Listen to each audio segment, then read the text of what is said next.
எங்கள் வீட்டில் துணைகளை தைத்துக் கொடுக்கும் வேலை செய்தேன். என்னிடம் வேலை செய்யும் பெண்களில் தினமும் ஒருவருக்கு தையல் இயந்திரம் பழுதாகிவிடும். அதை சரி செய்வதாக சொல்லி அந்த பெண்ணை என் குழுந்தன் தன் அறைக்கு அழைத்து செல்வார். அந்த பெண் சில மணி நேரம் கழித்து வெளியே வருவது எனக்கு விசித்திரமாக இருந்தது. என் குழுந்தன் அறையின் உள்ளே என்ன மந்திரம் போடுகிறார்? ஆனால் அந்த ரகசியத்தை பற்றி தெரிந்து கொண்ட போது நான் அதிர்ச்சி அடைந்தேன். ஒரு நாள் என் தையல் இயந்திரத்திலும் துணி சிக்கிக் கொண்டது. என் குழந்தனிடம் சரி செய்ய கேட்டபோது அவர், அண்ணி, உங்க இயந்திரம் துருப்பிடித்து விட்டது, அதை சரி செய்ய வேண்டும் என்றார். அதனால் எது வேண்டுமானாலும் நீங்களே செய்யுங்கள் என்றேன். சிறிது நேரம் கழித்து, என் குழந்தன் அறைக்குள் வாங்க அண்ணி என்று சொன்னார். அப்போது எனக்கு என்னை ஏன் அறையின் உள்ளே அழைக்கிறார் என்று வியப்பாக இருந்தது. ஆனால் நான் அவர் அறைக்கு சென்றதும் அந்த இரவில் என் குழந்தன் முதலில் என் இயந்திரத்திற்கு ஆயில் போட்டார். பின்பு என் பெயர் காவியா, நான் திருமணமானவர், எனக்கு குழந்தைகள் இல்லை. என் குடும்ப சூழ்நிலை மோசமாக இருந்தது. அதனால் நான் துணி தைக்கும் வேலை செய்ய முடிவு செய்தேன். என் வரதட்சணையில் வந்த பழைய தையல் இயந்திரத்தை எடுத்து சுத்தம் செய்து, யாருக்காவது துணி தைக்க வேண்டுமானால் என்னிடம் சொல்லுங்கள் என்று என் ஊரில் அறிவித்தேன். சில நாட்களில் எனக்கு நிறைய ஆர்டர்கள் வரத் தொடங்கின. நான் என் ஊரில் உள்ள பெண்களின் துணைகளை தைக்க ஆரம்பித்தேன். நான் படிக்காதவள் படித்திருந்தால் வேலைக்கு சென்று குடும்பத்தை கவனித்துக் கொண்டிருப்பேன். ஆனால் படிப்பறிவு இல்லாததால் வேறு எந்த வேலையும் கிடைக்கவில்லை. அதனால் இந்த வேலையை தொடங்கினேன். துணிகள் தைப்பதால் என் வீடு எப்போதும் பெண்களால் நிறைந்திருக்கும். ஒரு பெண் துணி கொடுக்க வந்தால் இன்னொரு பெண் துணி வாங்க வருவாள். அதனால் என் வீட்டில் எப்போதும் பரபரப்பாக இருக்கும். அதோடு எனக்கு கொஞ்சம் பணமும் கிடைத்தது. இப்படி என் தையல் வேலை மெல்ல மெல்ல வளர்ந்தது. மெல்ல மெல்ல தொலைதூரத்தில் இருந்து கூட பெண்கள் துணிகள் தைக்க வரத் தொடங்கின. அப்போது இவ்வளவு துணிகளை தைப்பது எனக்கு கடினமாக இருந்தது. என் வேலை நாளுக்கு நாள் அதிகமாகிக் கொண்டே வந்தது. ஆனால் என் தோள்கள் இயந்திரத்தில் உட்கார்ந்து உட்கார்ந்து சோர்ந்து போயின. அதனால் நான் சில இளம் பெண்களை என் உதவிக்கு அழைத்துக் கொண்டேன். இந்த வேலைக்கு ஈடாக நான் அவர்களுக்கு தையல் வேலையை கற்றுக் கொடுத்தேன். கொஞ்சம் பணமும் கொடுத்தேன். அதனால் அவர்கள் அனைவரும் தங்கள் இயந்திரங்களை கொண்டு வந்து என் வீட்டில் வேலை செய்யத் தொடங்கினர். சிலர் மிகவும் இளமையாக இருந்தனர். அதனால் நான் அவர்களுக்கு இயந்திரத்தை எப்படி இயக்குவது என்று கற்றுக் கொடுத்தேன். சில நாட்கள் அவர்களுக்கு இயந்திரத்தை இயக்க கற்றுக் கொடுத்தேன். அவர்கள் பழகியதும் அவர்களுக்கு துணிகளை தைக்க கொடுத்தேன். ஆனால் அவர்கள் யாரும் இந்த வேலையில் திறமைசாலிகள் இல்லை. அதனால் துணியை இயந்திரத்தில் சிக்க வைத்து விடுவார்கள். சிலர் கையில் ஊசியால் கொத்திக் கொள்வார்கள். சிலர் இயந்திரத்தின் காலை கடுத்து விடுவார்கள். இப்படி அவர்களின் இயந்திரம் தினமும் கெட்டுப்போக ஆரம்பித்தன. ஒரு நாள் அவர்களில் ஒரு பெண்ணான ஷாலினியின் இயந்திரம் கெட்டுப்போனது. துணி இயந்திரத்தில் சிக்கிக் கொண்டது. அந்த பெண்ணின் இயந்திரத்தை நானே சரி செய்ய நிறைய முயற்சி செய்தேன். ஆனால் அது சரியாகவில்லை. அதனால் அந்த பெண்ணுக்கு விடுமுறை கொடுத்து, உன் இயந்திரத்தை சரி செய்துவிட்டு வா, இன்று நீ சீக்கிரம் வீட்டுக்கு போ என்றேன். அவள் செல்ல ஆரம்பித்தாள். ஆனால் அந்த நேரத்தில் என் குழுந்தன் விஜய் சாப்பிட வீட்டிற்கு வந்தார். நான் சமையலறைக்கு சென்று அவருக்காக உணவை சூடாக்கத் தொடங்கினேன். அப்போது ஜன்னல் வழியாக என் குழுந்தன் அந்த பெண்ணிடம், ஏன் சீக்கிரம் வீட்டிற்கு போகிறாய் என்று கேட்பதை பார்த்தேன். என் குழுந்தருக்கு அங்கிருக்கும் பெண்கள் அனைவரும் தெரியும். அதனால் அவர்களுடன் சுதந்திரமாக பேசுவார். அதனால் நானும் முதலில் அதை பெரியதாக எடுத்துக்கொள்ளவில்லை. என் குழுந்தன் கேட்டதற்கு, அந்த பெண் என் இயந்திரத்தில் துணி சிக்கிக் கொண்டு கேட்டுப்போனது. அதனால் உங்களுடைய அண்ணிதான் எனக்கு விடுமுறை கொடுத்தார். நாளைக்கு யாரையாவது வைத்து இயந்திரத்தை சரி செய்து கொண்டு பிறகு தைக்க வருவேன் என்றாள். அவள் சொன்னதைக் கேட்டு என் குழுந்தன், அட இது என்ன பேச்சு? வீட்டிலேயே ஒரு ஆள் இருக்கும்போது வெளியில் போய் இயந்திரத்தை சரி செய்ய என்ன அவசியம் என்றார். அந்த பெண் என் குழுந்தன் சொன்னதைக் கேட்டு ஆச்சரியமடைந்து, நீங்கள் என் இயந்திரத்தை சரி செய்தால் அது எனக்கு பெரிய உதவியாக இருக்கும். இல்லையென்றால் அப்பாவிடம் சொல்லி பெரிய மார்க்கெட்டுக்குத்தான் அனுப்ப வேண்டும். அப்பா சைக்கிளில் இயந்திரத்தை வைத்து தடுமாறி கொண்டு செல்வார் என்றாள். அந்த பெண் சொன்னதைக் கேட்டு என் குழுந்தன் இயந்திரத்தை சரி பார்க்க ஆரம்பித்தார். அவர், உன் இயந்திரம் மோசமாக ஜாமாகிவிட்டது, அதை சரி செய்ய திறந்துதான் பார்க்க வேண்டும் என்றார். என் குழுந்தன் சொன்னதைக் கேட்டு அந்த பெண் ஆச்சரியத்துடன் அவரை பார்த்தாள். அப்போ, நீங்கள் என் இயந்திரத்தை சரி செய்ய மாட்டீர்களா என்று அந்த பெண் கேட்டதற்கு என் குழுந்தன் சிரித்துக்கொண்டே, இல்லை, இந்த வேளையில் நான் திறமைசாலி என்றார். அந்த பெண் மகிழ்ச்சி அடைந்து அருகில் உட்கார்ந்தாள். எனக்கு இப்போது ஒரு சூட் தைக்க வேண்டும், சீக்கிரம் சரி செய்து கொடுங்கள் என்றாள். அந்த பெண் சொன்னதற்கு என் குழுந்தன், இந்த இயந்திரத்தை என் அறைக்குள் கொண்டு வா, நான் அங்கு வைத்து சரி செய்கிறேன் என்றார். இதைக் கேட்டு அந்த பெண் பயந்தாள். அப்போது என் குழந்தன், என் கருவிகள் எல்லாம் அறையில்தான் இருக்கின்றன, அதனால் நான் இயந்திரத்தை உள்ளே வைத்துதான் சரி செய்ய முடியும் என்றார். அந்த பெண் இயந்திரத்தை எடுத்துக்கொண்டு என் குழுந்தன் அறைக்கு சென்றான். நான் உணவை சூடாக்கி வெளியே கட்டிலில் வைத்தேன். ஆனால் என் குழுந்தனும் அந்த பெண்ணும் அறைக்கு வெளியே வரவில்லை. நிறைய நேரமும் ஆகிவிட்டது. இருவரும் இளமையாக இருந்ததால் நான் கவலைப்பட ஆரம்பித்தேன். கொஞ்ச நேரம் பொறுத்திருந்தேன். என் குழுந்தனை நான் சந்தேகிக்க விரும்பவில்லை. நான் உள்ளே போனால் என் குழுந்தன் என்னோட சண்டை போடுவார். ஆனால் இப்பொழுது நிறைய நேரம் கடந்துவிட்டது. கடைசியில் சோர்வடைந்து நான் என் குழுந்தனின் அறையை நோக்கிச் சென்றேன். அப்போது அந்த பெண் இயந்திரத்துடன் வெளியே வந்து சந்தோஷமாக, "அக்கா, என் இயந்திரம் சரியாகிவிட்டது" என்றாள். இதைக் கேட்டு நானும் மகிழ்ச்சியடைந்தேன். ஆனால் என் கொழுந்தன் இவ்வளவு நேரம் அறையின் உள்ளே என்ன செய்து கொண்டிருந்தார் என்ற கேள்வி என்னை உள்ளுக்குள் குழப்பியது. பின்பு நாங்கள் எங்கள் வேலையில் ஈடுபட்டோம். சிறிது நேரம் கழித்து என் கொழுந்தன் அறையிலிருந்து வெளியே வந்து கட்டிலில் உட்கார்ந்து சாப்பிட ஆரம்பித்தார். இன்னும் சில நாட்களில் எங்கள் பக்கத்து வீட்டில் திருமணம் நடைபெற இருந்தது. அவர்கள் தங்கள் துணிகள் அனைத்தையும் தைக்க என்னிடம் கொடுத்திருந்தனர். அதற்கு சில நாட்களே இருந்தன. அதனால் நான் பதட்டமாக இருந்தேன். ஆனால் என் குழுந்தன் அந்த பெண்ணின் இயந்திரத்தை சீக்கிரம் சரிசெய்து என் வேலையை எளிதாக்கி விட்டார் என்று சந்தோஷப்பட்டேன். என் குழுந்தன் சாப்பிட்டு முடித்ததும் எழுந்து, "இனிமேல் யாருடைய இயந்திரமாவது கேட்டுப்போனால் நான் இருக்கிறேன்" என்றார். இதை கேட்டதும் நான் லேசாக சிரிக்க ஆரம்பித்தேன். இந்த வேலையிலிருந்து எனக்கு நிறைய பணம் கிடைத்தது. அதனால நான் மிகவும் மகிழ்ச்சியாக இருந்தேன். எனக்கு திருமணமாகி 3 வருடங்களாகிவிட்டன. என் குடும்ப சூழ்நிலை நன்றாக இல்லை. அதனால் என் கணவர் திருமணமான உடனேயே பணம் சம்பாதிக்க வெளிநாடு சென்று விட்டார். என் கணவர் ராஜேஷ் 3 வருடங்களாக துபாயில் இருந்தார். வருடத்திற்கு ஒரு முறை விடுமுறைக்கு வீட்டுக்கு வருவார். ஒரு வாரம் வீட்டில் தங்கி இருந்துவிட்டு பின்பு துபாய்க்கு சென்று விடுவார். வீட்டில் மாமியார், மாமனார் மற்றும் ஒரு குழந்தன் இருந்தனர். மாமனார், மாமியார் இருவரும் நோய்வாய்ப்பட்டவர்கள் மற்றும் வயதானவர்கள் நாள் முழுவதும் தங்கள் அறையில் படுத்திருப்பார்கள். என் குழந்தன் மிகவும் நல்லவர். அவருக்கு 21 வயது. ஆனால் அவர் இளமையாக இருந்தபோதிலும் தனக்கென ஒரு கடையை திறந்து அங்கு இயந்திரங்களை சரிசெய்யும் வேலை செய்து வந்தார். நான் அவரிடம், "நீங்கள் இன்னும் சிறியவர்தான், கடையை விட்டுவிட்டு படியுங்கள்" என்று கூறுவேன். ஆனால் அவர், "அண்ணி, நம் குடும்பம் நடக்க வேண்டாமா? எத்தனை நாளைக்கு எல்லா சுமையும் அண்ணன் மேல் போட முடியும்? அண்ணன் பாவம், வெளிநாட்டில் வேலை செய்கிறார். வீடு வாடகைக்கு இருக்கிறது. அம்மா, அப்பா நோய்வாய்ப்பட்டிருக்கிறார்கள். அதனால நான் வேலை செய்ய வேண்டும்" என்பார்.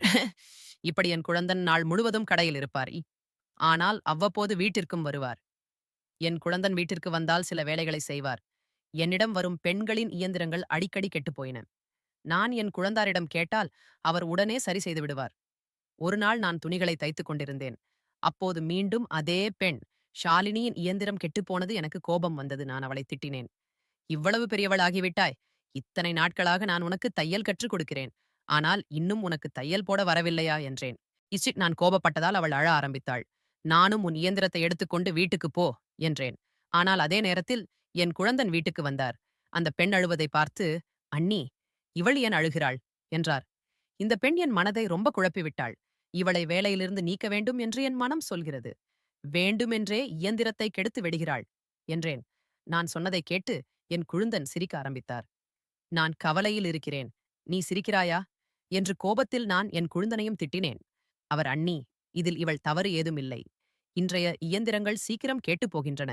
அந்த பழைய காலம் போய்விட்ட இன்று எல்லாமே உள்ளூர் பொருட்கள்" என்றார். என் குழுந்தன் சொன்னதை கேட்டு நான் அவரை முறைத்தேன். அவர் தன் பாக்கெட்டிலிருந்து மொபைலை எடுத்து, "அண்ணி, அண்ணன் போன் செய்தார். நீங்கள் என் அண்ணனுடன் பேசுங்கள், உங்கள் கோபம் போய்விடும்" என்றார். என் கணவரை பற்றி சொன்னதும் நான் சிரிக்க ஆரம்பித்தேன். என் குழந்தன் ஒருமுகம் விளையாட்டு பிள்ளை, என்னை கிண்டல் செய்வதை நிறுத்த மாட்டார். ஆனால் உண்மை என்னவென்றால், என் கணவர் என்னுடன் பல நாட்களாக பேசவில்லை. ஏனென்றால் அவர் பிஸியாக இருந்திருக்கலாம். அதனால் நான் தினமும் என் குழுந்தனிடம் அண்ணனிடம் பேசுவதற்காக போன் செய் என்று கேட்பேன். ஆனால் என் குழுந்தன் ஒவ்வொரு முறையும், "அண்ணி, என்று பணம் இல்லை. நாளைக்கு போன் செய்கிறேன்" என்பார். ஆனால் இது நடந்து பல நாட்கள் ஆகிவிட்டன. ஒருவேளை என் குழுந்தனின் மொபைலில் அன்று பணம் இல்லாமல் இருந்திருக்கலாம். ஆனால் இன்று என் குழுந்தன் எனக்கு மொபைலை கொடுத்ததும் நான் எல்லாவற்றையும் மறந்துவிட்டேன். நான் என் குழுந்தனாரிடம் மொபைலை வாங்கி என் அறைக்கு சென்றேன். நான் என் கணவரிடம் சில முக்கியமான விஷயங்களை பேச வேண்டும். என்னால் பல நாட்களாக பேச முடியவில்லை. அதனால் எனக்கு 30 நிமிடங்களானது. நான் போனை கட் செய்ய போகும்போது என் கணவர் அம்மா, அப்பாவிடம் பேச வேண்டும் என்றார். நான் மொபைலை அவர்களின் அறைக்கு எடுத்துச் சென்றேன். என் கணவரை என் மாமியார், மாமனாருடன் பேச வைத்தேன். அவர்களும் மகிழ்ச்சியடைனர். நான் அங்கிருந்து வெளியே வந்தபோது என் குழந்தன் அங்கு இல்லை. அப்போது ஒரு பெண், அவர் இன்னும் ஷாலினியின் இயந்திரத்தை சரி செய்து கொண்டிருக்கிறார் என்று என் குழந்தனின் அறையை நோக்கி சைகை காட்டினாள். எனக்கு அதிர்ச்சியாக இருந்தது. ஏனென்றால் இருவரும் இன்னும் உள்ளே இருந்தனர். ஆனால் நான் போன் பேசப் போவதற்கு முன்பே இருவரும் அறைக்கு உள்ளே சென்றனர். அப்போது எனக்கு திடீரென்று நான் இன்னும் என் குழுந்தனுக்காக உணவை சூடாக்கவில்லை என்பது நினைவுக்கு வந்தது. நான் என் நெற்றியில் கை வைத்தேன். கணவரிடம் பேசுவதில் நான் என் குழந்தனுக்கு உணவை கொடுக்க மறந்துவிட்டேன். இப்போது குழந்தன் வெளியே வந்ததும் நான் அவரிடம், "நீங்கள் சிறிது நிமிடம் உட்காருங்கள். நான் இப்போதே உங்களுக்கு உணவை சூடாக்கி கொண்டு வருகிறேன்" என்றேன். ஆனால் என் குழந்தன், "இல்லை அண்ணி, என் வயிறு நிரம்பிவிட்டது. இன்று நான் சாப்பிட மாட்டேன்" என்றார். இப்படி சொல்லிக்கொண்டே என் குழந்தன் சிரித்துக்கொண்டே வெளியே சென்று விட்டார். நான் குழப்பத்துடன் இயந்திரத்தின் அருகில் உட்கார்ந்தேன். அவருக்கு எங்கிருந்து வயிறு நிரம்பியது என்று என் மனதுக்குள் யோசித்தேன். அப்போது என் கவனம் அந்த பெண்களின் மீது விழுந்தது. அவர்கள் ஷாலினியுடன் மெதுவாக பேசிக் கொண்டிருந்தனர். ஷாலினி மகிழ்ச்சியுடன் அவர்களிடம் ஏதோ சொல்லிக் கொண்டிருந்தாள். அவள் முகம் வெட்கத்தால் சிவந்திருந்தது. இதை பார்த்து எனக்கு கோபம் வந்தது. ஷாலினி, உன் இயந்திரம் சரியாகிவிட்டதா என்று நான் கேட்டதற்கு ஷாலினி வேகமாக தன் தலையை ஆட்டினாள். அப்படியானால் சீக்கிரம் உன் வேலையை செய் என்றேன். நான் சொன்னதை கேட்டு பதட்டத்தோடு எல்லா பெண்களும் வேலை செய்யத் தொடங்கினர். நான் வேலை செய்யும்போது என் கணவரை பற்றி யோசித்தேன். நான் பல மாதங்களாக அவரை வீட்டிற்கு வரச் சொல்லிக் கொண்டிருந்தேன். அவரை வீட்டில் பார்க்க எனக்கு அவ்வளவு ஆசையாக இருந்தது. ஆனால் என் கணவர், நான் வீட்டுக்கு வந்தால் நிறைய பணம் செலவாகும், இப்போது நான் பணத்தை சேமிக்க வேண்டும் என்பார். என் கணவர் ஒவ்வொரு ரூபாயையும் சேமித்துக் கொண்டிருந்தார். அதனால் எங்கள் நிலைமை நன்றாக இருக்கும். ஆனால் கணவரின் தூரம் எனக்கு இப்போது பொறுக்கவில்லை. என் கணவர் திரும்பி வரவேண்டும் என்று நானும் விரும்பினேன். அவர் என்னுடன் இங்கேயே இருக்க வேண்டும். அவர் குறைவாக சம்பாதித்தாலும் சரி, அவர் தினமும் வீட்டிற்கு வர வேண்டும், என்னை தாங்கிக் கொள்ள வேண்டும், நான் அவருக்கு சேவை செய்ய வேண்டும் என்ற ஆசை எனக்குள் இருந்தது. ஆனால் இது அவ்வளவு எளிதல்ல. அதனால் நான் அமைதியாக இருந்தேன். தையல் வேலை செய்து என் மனதை அமைதிப்படுத்திக் கொண்டேன். நான் சம்பாதித்த பணத்தை என் மாமியார் மாமனார் கையில் கொடுத்தேன். அவர்களும் மகிழ்ச்சி அடைந்தனர். எனக்கும் நேரம் நன்றாக கடந்து சென்றது. ஆனால் என்னிடம் தையல் செய்யும் பெண்களின் இயந்திரங்கள் மிகவும் கெட்டுப்போக ஆரம்பித்திருந்தது. அவர்கள் இயந்திரத்தை சரியாக இயக்க வேண்டும் என்று பலமுறை அவர்களிடம் சொல்லியிருந்தேன். ஆனால் தினமும் ஏதாவது ஒரு பெண்ணின் இயந்திரம் கெட்டுப் போயிருக்கும். நானே இயந்திரத்தை சரி செய்ய கற்றுக்கொள்ள வேண்டும் என்று நினைத்தேன். ஆனால் நான் படிக்காதவள். அதனால் எந்த வேலையையும் என்னால் எளிதாக கற்றுக்கொள்ள முடியவில்லை. இந்த இயந்திரம் என் மாமியாருடையது. முதலில் அவர்களும் குடும்பத்தை நடத்த இந்த இயந்திரத்தை இயக்கிக் கொண்டிருந்தார். ஆனால் என் திருமணத்திற்கு பிறகு அவர் நோய்வாய்ப்பட்டார். அப்போது என் கணவரும் துபாய்க்கு சென்று விட்டார். அதனால் நான் துடைகள் தைக்கலாம் என்று நினைத்தேன். இதனால் வீட்டில் கொஞ்சம் பணமும் வரும். ஆனால் பணத்துடன் பல பிரச்சனைகளும் வரும் என்று எனக்கு தெரியாது. அந்த நாள் நான் மிகவும் மகிழ்ச்சியாக இருந்தேன். என்றால் காலையில என் கணவர் போன் செய்தார். ஆனால் நான் துணைகளை தைக்க உட்கார்ந்தபோது எங்கள் ஊரிலிருந்து ஒரு பெண் வந்து, என் மருமகளுக்கு திருமணம், அவளுடைய வரதட்சணை துணிகள் அனைத்தையும் நீ தைக்க வேண்டும் என்று நான் விரும்புகிறேன் என்றாள். அந்த நாட்களில் எனக்கு அதிக வேலை இல்லை. அதனால் நான் மகிழ்ச்சி அடைந்தேன். நான் அவளிடம், என்னிடம் நிறைய பெண்கள் இருக்கிறார்கள், நான் உங்களுக்கு சரியான நேரத்தில் எல்லா துணிகளையும் முடித்துக் கொடுப்பேன் என்றேன். அந்த பெண் எனக்கு ஆசீர்வாதம் செய்தாள். பிறகு எல்லா துணிகளையும் என்னிடம் கொடுத்தாள். அந்த பெண் சென்ற பிறகு நான் எல்லா பெண்களிடமும், நமக்கு நேரம் குறைவு, வேலை அதிகம், அதனால் நீங்கள் அனைவரும் உங்கள் இயந்திரத்தை சரியாக வைத்துக் கொள்ளுங்கள். வேலையின் போதி யாருடைய இயந்திரமாவது கேட்டுப்போனது என்று சொன்னால் நான் அவளை வேலையிலிருந்து நீக்கி விடுவேன் என்றேன். நான் சொன்னதற்கு பதிலளித்த ஒரு பெண், அக்கா என்று உங்கள் குழுந்தன் வருவார், நாங்கள் அனைவரும் அவரிடம் எங்கள் இயந்திரத்தை சரி செய்து கொள்வோம் என்றாள். அந்த பெண்ணின் முகத்தில் ஒரு மென்மையான புன்னகை இருந்தது. அதை நான் அப்போது புரிந்து கொள்ளவில்லை. நான் அந்த நேரத்தில் துணைகளை சரிபார்த்து கொண்டிருந்தேன். அதனால் சரி, என் சம்மதம் உண்டு. ஆனால் நீங்கள் சீக்கிரம் உங்கள் இயந்திரத்தை சரி செய்து கொள்ளுங்கள் என்றேன். இதை கேட்டதும் அந்த பெண்கள் ஏன் மகிழ்ச்சி அடைந்தார்கள் என்று எனக்கு தெரியவில்லை. மதியம் என் குழுந்தன் வந்ததும் எல்லோரும் அவர் பின்னால் சென்றனர். அவரோ, நான் உங்கள் எல்லாருக்கும் ஒப்பந்தம் செய்யவில்லை, வேறு யாரிடமாவது போய் உங்கள் இயந்திரத்தை சரி செய்து கொள்ளுங்கள், மேலும் நீங்கள் அனைவரும் இலவசமாக என்னிடம் உங்கள் வேலையை செய்து கொள்கிறீர்கள் என்றார். என் குழந்தன் சொன்னதை கேட்டு நான் சிரித்தேன். ஆனால் எல்லா பெண்களின் முகமும் பாடிவிட்டது. பதிலுக்கு, நாங்கள் உங்களுக்கு என்ன கொடுக்க முடியும் என்று பெண்கள் கேட்டனர். என் குழந்தன் ஏதாவது கொடுக்க வேண்டும் என்றார். அப்போது அவர்களில் ஒரு பெண், உங்களுக்கு திருமணமாகும்போது நாங்கள் உங்கள் மனைவியின் துணிகளை தைத்துக் கொடுப்போம் என்றாள். அந்த பெண் சொன்னதை கேட்டு என் குழுந்தன் சிரித்துக்கொண்டே, நீங்கள் எல்லோரும் மிகவும் புத்திசாலிகள், நான் தினமும் உங்களில் ஒருவரின் இயந்திரத்தை சரி செய்து கொடுக்கிறேன். ஆனால் பதிலுக்கு நீங்கள் என் மனைவியின் துணைகளை மட்டுமே தைத்துக் கொடுப்பீர்களா என்றார். இதை கேட்டதும் நான் சிரித்தேன். என் குழுந்தன் உங்கள் அனைவருக்கும் இன்னும் அவ்வளவு நன்றாக தைக்க தெரியாது, அதனால் என் அண்ணி என் மனைவியின் துடைகளை தைத்துக் கொடுப்பார் என்றார். அவர் இப்படி சொல்லிவிட்டு என்னை பார்த்தார். நான் சிரித்துக்கொண்டே பெண்களிடம், என் குழந்தன் இன்னும் மிகவும் சிறியவன் என்றேன். அப்போது ஒரு பெண் ஆச்சரியத்துடன் என்னை பார்த்து, உங்கள் குழுந்தன் இவ்வளவு பெரியவராகிவிட்டாரே என்றாள். அப்போது குழந்தன் என்னை பார்த்தார். அண்ணி என்ன பதில் சொல்கிறார் என்று இந்த எல்லா விஷயங்களும் அவருக்கு வேடிக்கையாக இருந்தது. ஆனால் என் குழுந்தன் இன்னும் இளம் வயது என்பது எனக்கு தெரியும். மனைவி மற்றும் குழந்தைகளின் பொறுப்பை அவரால் தாங்க முடியாது. மேலும் எங்கள் குடும்ப சூழ்நிலையும் நன்றாக இல்லை. என் கணவருக்கும் திருமணமானது. ஆனால் மோசமான நிலைமை காரணமாக அவர் என்னை விட்டு தூரம் செல்ல வேண்டியிருந்தது. அதனால் என் குழந்தின் மனைவியும் என்னைப் போல மனதை அடக்கி வாழ வேண்டும் என்று நான் விரும்பவில்லை. அதனால் நான் அந்த பெண்களிடம், அவர் பெரியவர் ஆகிவிட்டார் என்பதற்காக அவருக்கு திருமணம் செய்துவிட வேண்டுமா? திருமணத்திற்கு இன்னும் நிறைய விஷயங்கள் தேவை. அதனால் நாங்கள் அவருக்கு 5 வருடத்திற்கு பிறகு திருமணம் செய்து வைப்போம் என்றேன். இதைக் கேட்டு என் குழுந்தன் சிரிக்க ஆரம்பித்தார். பிறகு நான் எல்லா பெண்களிடமும் சீக்கிரம் உங்கள் வேலையை செய்யுங்கள். அதுவரை நான் என் குழந்தனுக்கு உணவை சூடாக்கி வருகிறேன் என்றேன். இப்படி சொல்லி நான் சமையலறைக்கு சென்று அவருக்கான உணவை சூடாக்க ஆரம்பித்தேன். அப்போது எல்லா பெண்களும் வரிசையாக என் குழந்தரின் அறைக்கு சென்றனர். உள்ளே சென்று குழுந்தன் என்ன மந்திரம் போட்டார் என்று தெரியவில்லை. எல்லோருடைய இயந்திரமும் உடனே சரியாகிவிடும். அன்று என் கொழுந்தன் எல்லா பெண்களின் இயந்திரத்தையும் சரி செய்து கொடுத்துவிட்டு தன் கடைக்கு சென்று விட்டார். அடுத்த நாள் எனக்கு நிறைய வேலை இருந்தது. அதனால் எந்த பெண்ணையும் வேலையிலிருந்து எழும்ப விடவில்லை. இந்த நாளில் என் குழுந்தனும் வீட்டிற்கு வரவில்லை. துணிகள் நிறைய இருந்தன. அதனால் நான் பிஸியாக இருந்தேன். விரைவில் வேலை முடிந்ததும் என் பிறந்த வீட்டிற்கு செல்லலாம் என்று நினைத்தேன். பல நாட்களாக நான் என் பிறந்த வீட்டிற்கு செல்லவில்லை. ஆனால் திடீரென்று என்னுடைய இயந்திரம் கெட்டுப்போனது. நான் கவலைப்பட்டேன். துணிகள் ஒரு பெரிய குவியலாக இருந்தது. இவ்வளவு விலை மதிப்புள்ள துணிகளை என் பெண்கள் தைக்க வேண்டும் என்று நான் விரும்பவில்லை. ஏனென்றால் அவர்களுக்கு அவ்வளவு அனுபவம் இல்லை. ஆனால் என் இயந்திரம் காலையில் கெட்டுப்போனது. பெண்கள் என்னை பார்த்து கவலைப்பட்டனர்.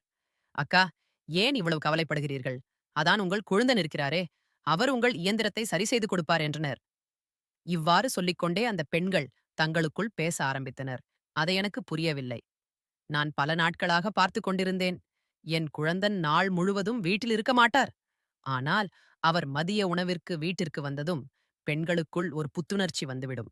எல்லோரும் வேலைகளை வெட்டுவிட்டு ஏதேனும் சாக்கு சொல்லி அவர் அறைக்கு செல்வார்கள். இதற்கு முன் எனக்கு வேலை அதிகம் இருந்தது. அதனால் நான் இதை அதிகமாக கவனிக்கவில்லை. ஆனால் என் குழந்தன் அந்த பெண்களின் இயந்திரத்தை சரி செய்து கொடுத்ததிலிருந்து இந்த பெண்களுக்கும் வேலை முடிந்த பெண்ணும் கூட என் வீட்டிற்கு வருவார்கள். ஏதேனும் சாப்பிட கொண்டு வந்து கொடுப்பார்கள். முதலில் நான் இது எனக்காக என்று நினைத்தேன். ஆனால் இப்போதுதான் எனக்கு புரிந்தது. அவர்கள் எல்லாமே என் குழந்தைனுக்காக கொண்டு வந்தார்கள். அதனால் நான் அந்த பெண்களை திட்டினேன். என் இயந்திரம் கெட்டுப்போனது. ஆனால் நீங்கள் ஏன் வேலையை நிறுத்திவிட்டீர்கள் என்றேன். நான் சொன்னதைக் கேட்டு எல்லா பெண்களும் தங்கள் வேலையை தொடங்கினர். நான் என் குழுந்தன் வீட்டிற்கு வரும் வரை காத்திருந்தேன். ஆனால் அவர் மதியம்தான் வீட்டிற்கு வருவார். அதுவரை நான் பொறுமையாக காத்திருக்க வேண்டும். என்னிடம் மொபைல் இல்லை. நான் அந்த நேரத்துல சும்மா உட்கார்ந்திருந்தேன். நான் சமையலறைக்கு சென்று காய்கறிகளை எடுத்து அந்த பெண்களிடம் உட்கார்ந்து அதை வெட்ட ஆரம்பித்தேன். அப்போது நான் ஷாலினி ஒரு பெண்ணின் காதில் ஆஹா அக்காவுக்கு பதில் என்று என் இயந்திரம் கேட்டு போயிருக்கலாம் என்று சொல்ல கேட்டேன். அவள் குரலை கேட்டு இன்னொரு பெண் என்னிடமிருந்து மறைந்து கொண்டு சிரித்தாள். நான் குழப்பத்துடன் ஷாலினியின் முகத்தை பார்த்தேன். அதில் ஒரு விசித்திரமான ஆசை இருந்தது. அப்போதுதான் எனக்கு நினைவுக்கு வந்தது. முதலில் ஷாலினியின் இயந்திரம்தான் கேட்டுப் போனது. என் குழுந்தன் ஏன் அவள் இயந்திரத்தை தன்னறையில் சரி செய்தார்? இந்த விஷயம் இப்போது எனக்கு அதிர்ச்சியையும் கவலையையும் கொடுத்தது. மதியம் என் குழந்தன் வீட்டிற்கு வந்தார். நான் ஆவலுடன் அவருக்காக காத்திருந்தேன். அதனால் என் குழுந்தன் வீட்டிற்குள் நுழைந்ததும், இன்று உங்கள் அண்ணியின் இயந்திரம் கெட்டுப்போனது. சீக்கிரம் அதை சரி செய்யுங்கள் என்றேன். நான் என் இயந்திரம் வைத்திருந்த இடத்தை நோக்கி சைகை காட்டினேன். என் குழந்தன் ஒரு முறை என்னை பார்த்துவிட்ட பிறகு என் இயந்திரத்தை நோக்கி சென்றார். நான் அவரிடம் முதலில் என் இயந்திரம் நன்றாக இருந்தது. ஆனால் இன்று காலையில் கேட்டுப்போனது. என் இயந்திரத்தில் துணி சிக்கிக் கொள்கிறது என்றேன். என் குழுந்தன் என் இயந்திரத்தை இயக்கி பார்த்தார். இயந்திரம் மீண்டும் துணியை சிக்க வைத்தது. என் குழுந்தன் அண்ணி, உங்கள் இயந்திரம் துருப்பெடுத்து விட்டது. அதை முழுமையாக திறக்க வேண்டும் என்றார். நான் என் குழந்தனிடம் எனக்கு இந்த விஷயங்கள் ஏதும் தெரியாது. அதனால் எது செய்தாலும் நீங்களே சீக்கிரம் செய்யுங்கள். ஏனென்றால் எனக்கு நிறைய துணிகளை தைக்க வேண்டும். தாமதமானால் அந்த பகுதி மக்கள் மீண்டும் என்னிடம் துணிகளை தைக்க கொண்டு வர மாட்டார்கள் என்றேன். நான் சொன்னதற்கு என் குழுந்தன், அண்ணி உங்கள் குழுந்தன் இருக்கும்போது ஏன் கவலைப்படுகிறீர்கள்? நான் இப்போதே அதை சரி செய்கிறேன் என்றார். இப்படி சொல்லி என் குழுந்தன் என் இயந்திரத்தின் பாகங்களை சரி செய்ய ஆரம்பித்தார். ஆனால் சிறிது நேரம் கழித்து என் குழுந்தன், அண்ணி இது சரியாகாது. இதை என் அறைக்கு எடுத்து செல்லுங்கள் என்றார். என் குழுந்தன் சொன்னதை கேட்டு நான் ஆச்சரியத்தோடு அவரை பார்த்தேன். வெளியே இல்லாதது. அப்படி என்ன உள்ளே இருக்கிறது என்று கேட்டேன். நான் இப்படி கேட்டதும் என் குழுந்தன் பயந்து, அண்ணே, நான் முன்பே சொல்லியிருக்கிறேன். என் அறையின் உள்ளே பல கருவிகள் இருக்கிறது என்றார். என் குழுந்தன் சொன்னதை கேட்டு நான் அவரிடம் உள்ளே இருக்கிற எல்லா கருவிகளையும் நான் வெளியே கொண்டு வருகிறேன் என்றேன். நான் சொன்னதற்கு என் குழுந்தன் அண்ணி, அந்த கருவிகள் அனைத்தும் மிகவும் கனமானவை. உங்களால் தனியாக அதை தூக்க முடியாது. இயந்திரத்தை சரி செய்ய வேண்டும் என்றால் அறைக்கு கொண்டு வாருங்கள். இல்லையென்றால் நான் சரி செய்ய மாட்டேன் என்றார். இதை கேட்டதும் நான் பயந்தேன். ஏனென்றால் எனக்கு இன்று இயந்திரத்தை எப்படியாவது சரி செய்ய வேண்டும். அதனால் நான் விருப்பமில்லாமல் என் குழந்தன் சொன்னதை ஏற்றுக்கொண்டேன். என் இயந்திரத்தை எடுத்துக்கொண்டு குழந்தன் அறைக்கு சென்றேன்.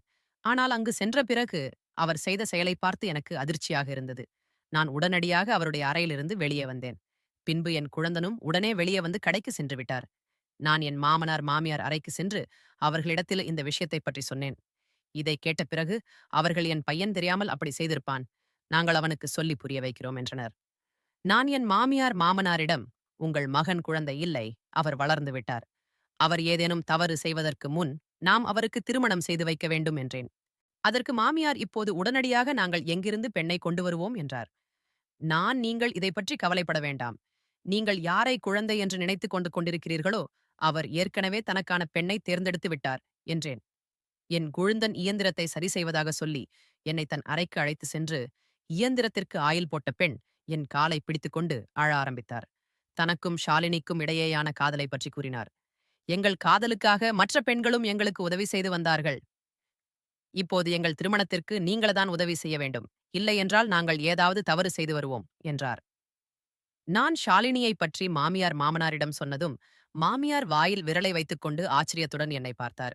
அடுத்த நாள் என் மாமியார் மாமனார் என் குழந்தனிடம் ஷாலினியின் திருமணத்தை பற்றி கேட்டபோது அவர் இதற்காகவே காத்துக் கொண்டிருந்தது போல் இருந்தது. அவர் மகிழ்ச்சியுடன் என்னை பார்த்தார். உடனடியாக திருமணத்திற்கு சம்மதித்தார். சில நாட்களுக்குப் பிறகு என் குழந்தரின் உறவை பற்றி பேச ஷாலினியின் வீட்டிற்கு சென்றேன். அவள் வீட்டினரும் மறுப்பு தெரிவிக்கவில்லை. அதனால் 6 மாதத்திற்குள் என் குழந்தனுக்கு திருமணமும் நடந்தது. இந்த சம்பவம் எனக்கு இதைத்தான் கற்றுக் கொடுத்தது. பையனாக இருந்தாலும் பெண்ணாக இருந்தாலும் வளர்ந்து விட்டால் அவர்கள் திருமணத்தை தாமதப்படுத்தக் கூடாது, இல்லை என்றால் அதனால நிறைய பிரச்சனைகள் உருவாக ஆரம்பிக்கும். ஷாலினி மருமகளாக எங்கள் வீட்டிற்கு வந்தாள். இப்போது நாங்கள் இருவரும் சேர்ந்து துணி தைக்க ஆரம்பித்தோம். இதனால் எங்கள் வீட்டின் வருமானம் இருமடங்காகியது. நண்பர்களே, இந்த கதை உங்களுக்கு பிடித்திருந்தால் வீடியோவை லைக் மற்றும் ஷேர் செய்யுங்கள்.